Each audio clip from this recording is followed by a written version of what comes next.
Well, good afternoon. I said to you last week that our government was in the final stages of developing a plan to safely reopen Ontario. I said this plan would stand the test of time. This plan is designed to bring certainty and predictability to what our response to the pandemic will look like in the coming months. We've worked side by side with the Chief Medical Officer of Health, our medical health professionals, to put in place a plan that will lead us through the winter and out of this pandemic. Today, we're sharing with all Ontarians what they can expect over the next several months. I'll ask Minister Elliott to speak to the details shortly, but I want to highlight a few key principles that guide this plan. To begin with, we're sticking with what's worked for our province. This is a cautious plan. It slowly lifts public health measures over time, allowing us to monitor any impacts on our hospitals and in our communities. It provides Ontarians and businesses with the certainty they need to make the plans of their own. It will do everything possible to avoid broad lockdowns while enabling a tailored and localized response should we need to act. And it provides a clear end state for when remaining public health measures will be lifted, including when proof of vaccination will no longer be mandatory. While necessary to control the spread of COVID-19, the public health measures in place, including vaccine certificates, these are extraordinary measures. We said we would keep them in place we would not keep them in place one day longer than necessary. We said we'd remove them as soon as it's safe to do so. My friends, that's what this plan does. With the next step of measures easing on Monday, October 25th, when we lift capacity limits and distancing requirements for restaurants, gyms, and casinos, where proof of vaccination is required. I'd like to take a moment to acknowledge why we're in the position to confidently make these plans. It's because our health indicators show that we're on the right path. We are here because we stayed cautious, we stayed disciplined, and we never underestimated this virus. We look to other countries, other provinces. There can be no question that this was and is the right approach. We always put the health and safety of Ontarians first and focused on delivering one of the most successful vaccine rollouts anywhere in the entire world. And because of that, because of the hard work and the selflessness of Ontarians, we can see the end of this pandemic in sight. But it's not over yet. We can't get too comfortable or let our guard down. But we're going to be able to begin getting back to the lives we want. This shows how far we've come by working together and protecting each other. And there's a really important point I want to highlight. One that should drive home just how well Ontarians have done in battling the virus, and that it is the ICU capacity in our hospitals. We made clear that all the measures that were in place, all the restrictions, they were intended to protect our hospitals, and that our number one priority was to fortify the hospitals and increase our ICU capacity. Today, I can say that we've achieved this. Our ICUs are strong with under 150 cases, as we added thousands of new critical care and hospital beds. That's why we have the capacity necessary to support other provinces who are struggling and need our help. We should all be very proud of how far we've come, and know that it's because you all worked together. You supported each other, and you rolled up your sleeves to get the vaccines that provides everyone with a maximum amount of protection. Now I'm going to hand it to Minister Elliott to walk us through the details. But I need to say again, she continues to be an absolute all-star as the Minister of Health. She and her team work nonstop around the clock, and I'm very grateful to the Minister. I will now pass it to Minister Elliott. Thank you, and God bless the people of Ontario.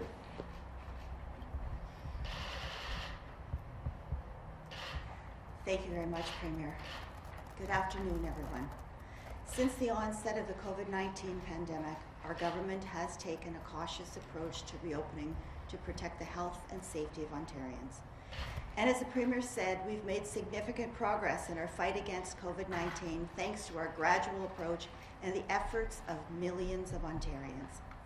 Through our plan to safely reopen Ontario and manage COVID-19 for the long term, we will replicate our earlier success by slowly and incrementally lifting all remaining public health and workplace safety measures by March 2022. And this approach will continue to be guided, as it always has, by the ongoing assessment of key indicators, such as potential new COVID-19 variants, increase in hospitalization and ICU capacity, and rapid increases in transmission. This cautious and gradual approach will prevent widespread closures, protect our health system capacity, keep our schools open, and support Ontario's economic recovery. As a next step, based on the continued improvements to key public health and healthcare indicators, effective October 25th at 12:01 a.m., Ontario will lift capacity limits in the vast majority of settings where proof of vaccination is required, including in restaurants, bars, gyms, and indoor meeting and event spaces. At the same time, other settings will be permitted to lift capacity limits if they choose to opt in to require proof of vaccination. This includes settings like personal care services, such as barbershops and salons, and the indoor areas of amusement parks, museums, and galleries. However, proof of vaccination will not be required in settings where people receive medical care, food from grocery stores, or basic medical supplies. At no time will people be denied these services based on their vaccination status. We will continue to monitor the effect of these capacity limits being lifted to evaluate the impact to key public health and health system indicators, particularly over the winter holidays and as students return to school. And in the absence of concerning trends in public health and healthcare, we will continue to cautiously and gradually lift other public health measures in November 2021 and January, February, and March 2022. Notably, if the situation is not deteriorating and in the absence of concerning trends, on January 17th, 2022, there would begin a gradual lifting of vaccine certification requirements, Chief Medical Officer of Health directives, and capacity limits in settings where proof of vaccination is not required. Other public health and workplace safety measures, including masking, would remain until March 28th, 2022, at which time they will be lifted. We know this is encouraging news for Ontarians who have sacrificed so much over the last 20 months. But we need to remain vigilant. Over the last week, more than 4.8 million Ontarians have downloaded their enhanced vaccine certificate with official QR code.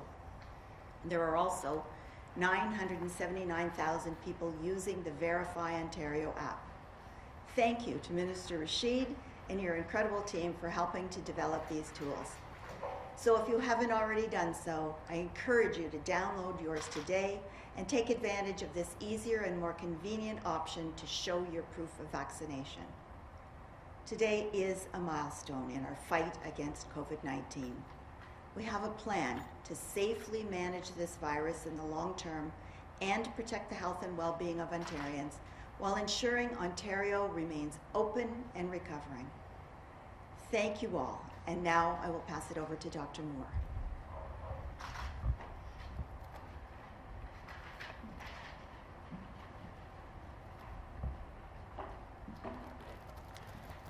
Thank you, Premier and Minister Elliott. Good afternoon, everyone. Throughout the COVID-19 pandemic, the province has been guided by science and evidence when making decisions on how to keep Ontarians healthy and safe. And Ontario's strong COVID-19 vaccination rates and extensive public health measures have had and continue to have an impact.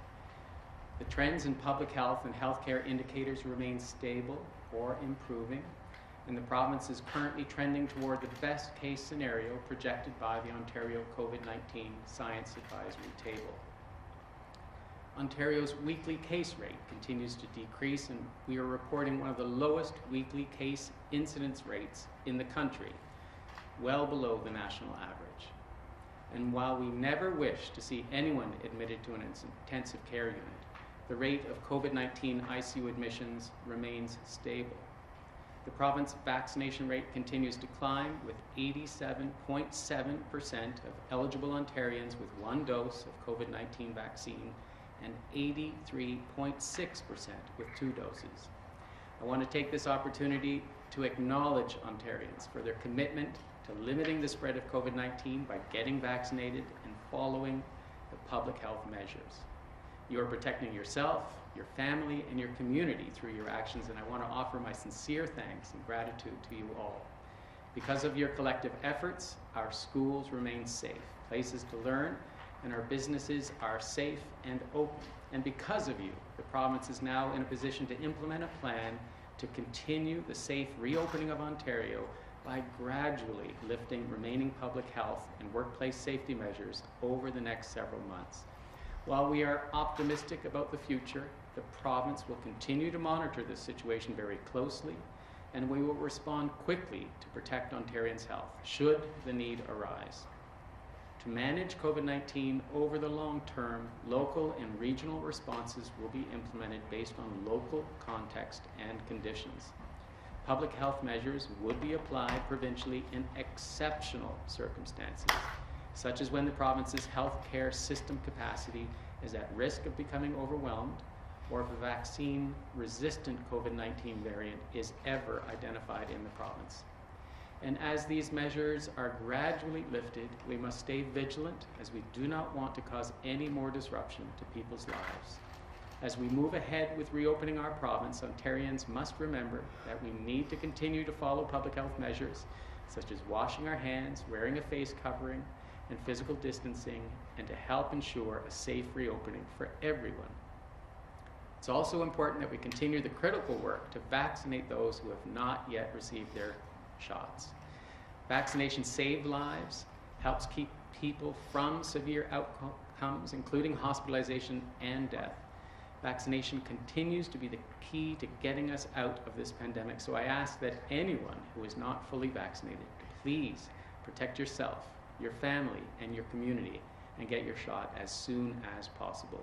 We want to continue to keep moving forward, never backward, with more closures and lockdowns. Thank you.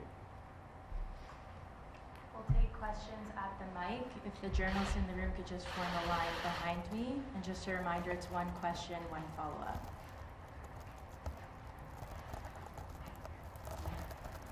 Hi, Sean Leathong, CTV News. This question is actually for Dr. Moore. As we enter the colder months, Dr. Moore, if cases were to turn around, if things were to become worse, we heard Dr. Isaac Bogosh say today that when ICUs start filling up, it's already too late. What is the indicator you're actually going to use if things have to turn around? Is it ICU capacity or is it case count? ICU capacity is one of the most important markers that we have. It is the finite capacity within the province, although we've done significant work to try to increase that capacity. So we're watching those at a regional level especially.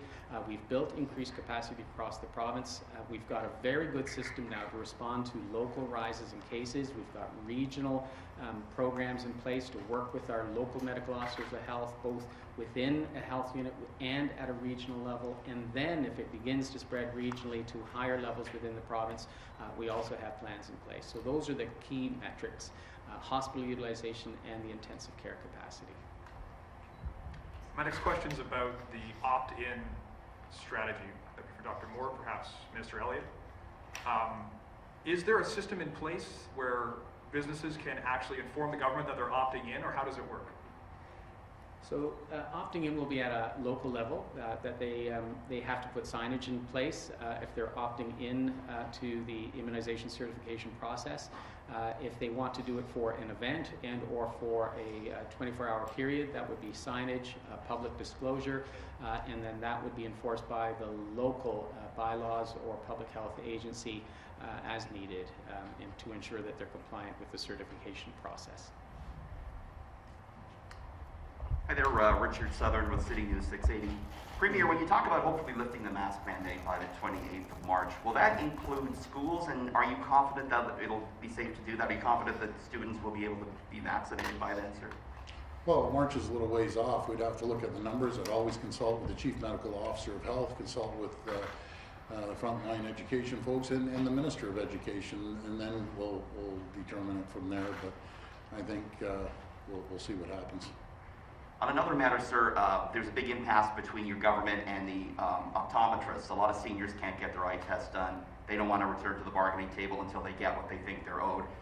Your health minister has spoken recently about this, but I'm wondering, sir, will you intervene in this? Will you do anything to get the situation fixed? Well, first of all, I have all the confidence in the world and the negotiating skills of the Minister of Health, and before I pass it over to the Minister, you know, in government, we've negotiated a lot of deals, and you can't negotiate when someone doesn't come to the table.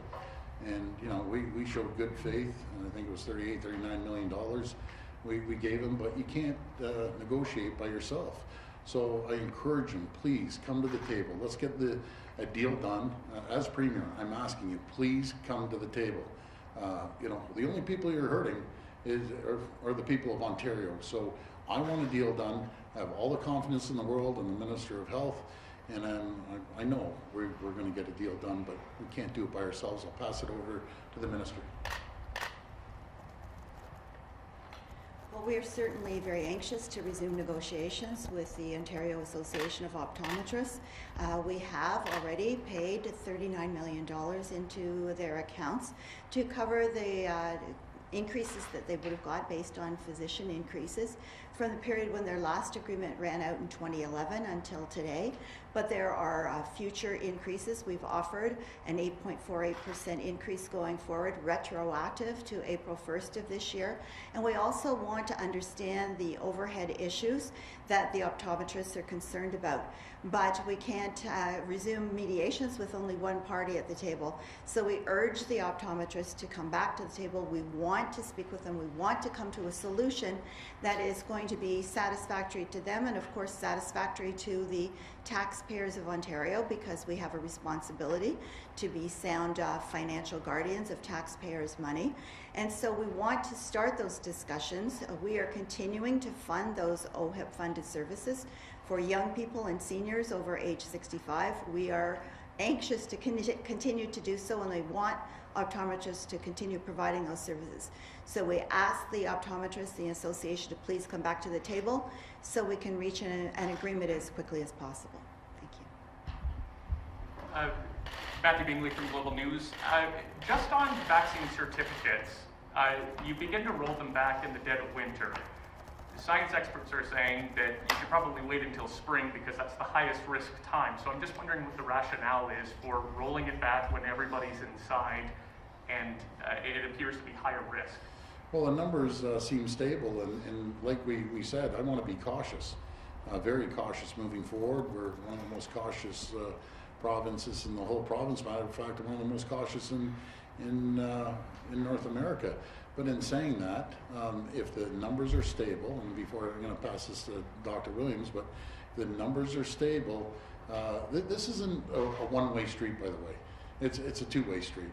One-way street, we just can't keep going down and down when the numbers are low, and we have approximately 400 and change in cases, and ICUs that are 150. We have the capacity. It has to be a two-way street.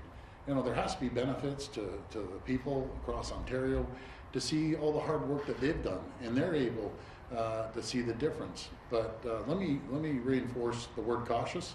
We have always been cautious. I'm going to be super cautious. If we do not see the numbers in a stable place, we just aren't going to do it. It's as simple as that. But I'll pass it to Dr. Moore.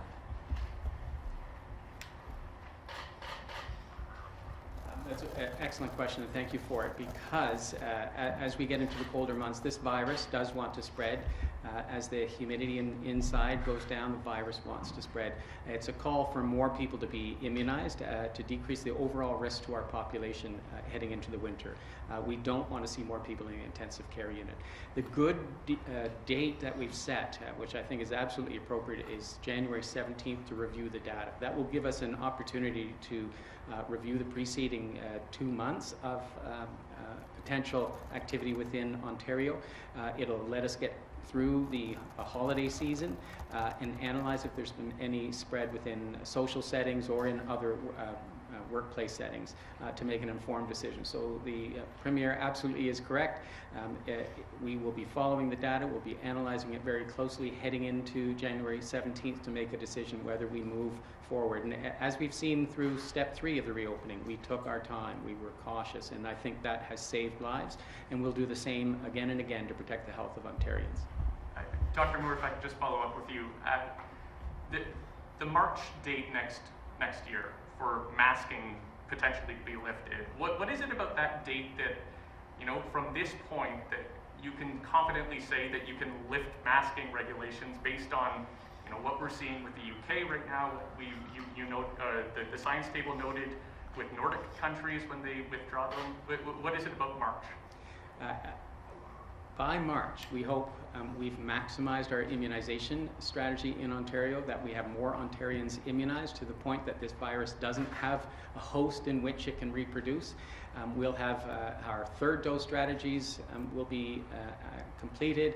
Our immunization strategy for children from 5 to 11 will have been completed, and we'll have a very good point to be able to look at the data to review a safe opening for all of Ontario, and then we will have to learn to live with this virus. But it gives us a significant amount of time to build up the immunization protection of our population, and sadly some will acquire immunity naturally, but our goal is to continue to maximize our immunization strategy during this time. We're not stopping. The last mile strategy is continuing to further protect Ontarians. And then as we go outside, the risk does decrease. We've seen that naturally after every respiratory virus season, including after COVID-19. The risk does decrease, and we do hope, as we continue the high immunization rates, that we can have a great spring and summer and fall following in 2022. Harrison Lohman, TVO. I have a question for the Premier here. Premier, the federal Liberal Employment Minister, Carla Qualtrough, said yesterday, I believe, that it's likely that people who will lose their jobs for not complying with employer vaccine policies will not be eligible for employment insurance, EI. I'm wondering if you agree with that or what you make of that. Well, that's up to the federal government, but you know something, my heart breaks for everyone across the province has seen the challenges, and let's make no mistake about it. Folks, just get vaccinated. That's what it comes down to, and that's what I'm trying to push. I don't want anyone to lose their job. I really don't. It really bothers me. But in saying that, the priority is to make sure that they get vaccinated. The reason we're able to move forward is because people went out and got vaccinated, and hopefully another week or close to it, we'll hit our 90% target on the first doses, and shortly thereafter the second doses. But folks, just get vaccinated. Mr. Premier, the next election is scheduled for June 2nd, 2022. Yes. You've denied claims in the past that you'd call an early election before that date, and I'm wondering today if you will commit that the next Ontario election will in fact take place on June 2nd, 2022. I will commit. The next election is June 2nd. Thank you. Thank you. Hi, Premier. Adrian Gilbert with City News. Hi, Adrian. You just mentioned, how important it is to continue to encourage people to get vaccinated. Though you've just given those who are not vaccinated a finish line, an end date, as to when they'll be able to start to go back into restaurants and not have to show their proof of vaccination. Do you think that's counterproductive considering the measures and the steps that you're trying to take? I don't think so, because we still have a couple months left, and we're seeing vaccinations every single day, even first doses. What I really like is the first thing when they send it to me every single day, I look at the first doses, and we still see 6,000, 7,000 first doses coming on board. So people are coming on board, and I'm just hoping that if we continue over the next couple of months, well, we will be over 90% by then. Just keep getting vaccinated. You know, that's what, but we can't forever, you know, to the end of time, just ignore the people that aren't vaccinated. They're part of Ontario. Again, I'll be up here preaching every single day to get vaccinated, but there has to be a time that everyone eventually comes together, and our vaccination rate is high enough, and our ICUs are you know, in good shape. So that's going to be the determining factor.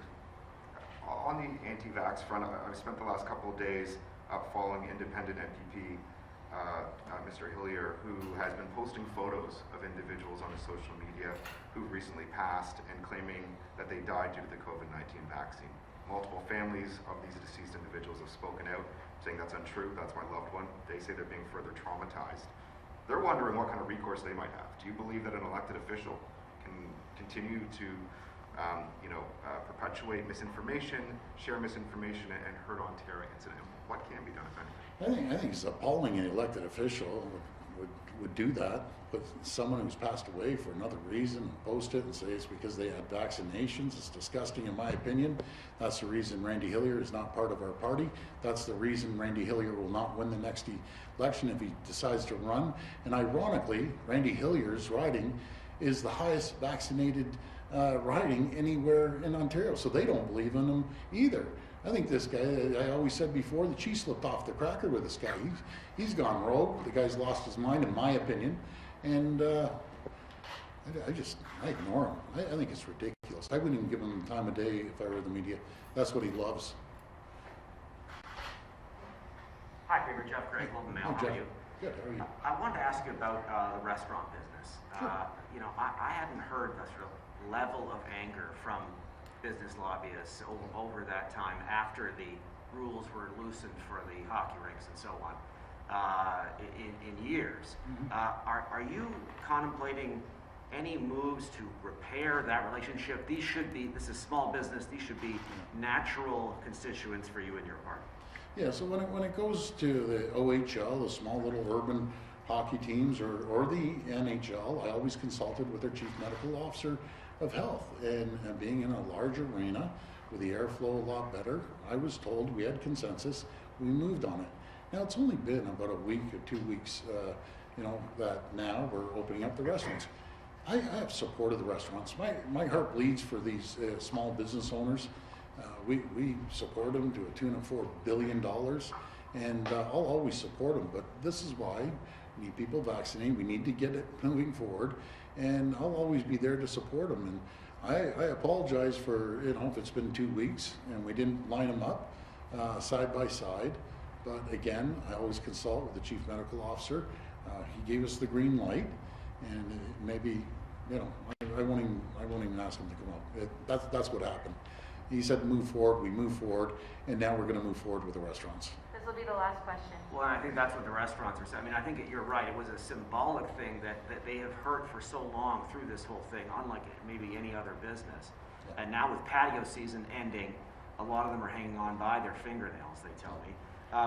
One thing they've asked for years is for the province of Ontario to cut the cost that they pay through the LCBO system for their liquor. They pay way more than any other jurisdiction. Mm-hmm. Is that something that's on the table, that's on your radar, that you might offer them as a way to get this business back in So back we're in shape? looking at that, and I just want to remind you, we're only government that allowed them to do this. So we're going to keep that moving forward. We're going to come up with any idea we possibly can to support these restaurants. I'm a big believer in small businesses and entrepreneurs, and we're looking at that. But I just want to remind you that there's a support that we gave them, plus their opportunity to sell a bottle of wine or a bottle of liquor. I think it's really helped them. So that's what I believe we're going to be doing, is continue to support them and allow them to sell their alcohol. Thanks, everyone. But before I finish, I just want to say that next week is Respiratory Therapy Week, and these are some of the absolute heroes on the front lines of our pandemic response, and I want to recognize them for everything they've done. So a huge thank you to our world-class, and I say world-class respiratory therapists for everything they've done for us. We're very, very grateful. Folks, I thank you. We're moving in the right direction, not because of me, not because of our government, because each and every one of you. I'm very, very grateful.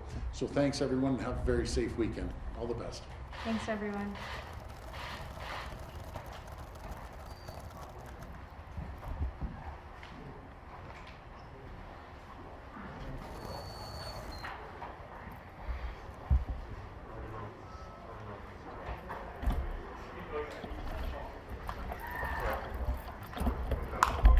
You're off, right? Yeah.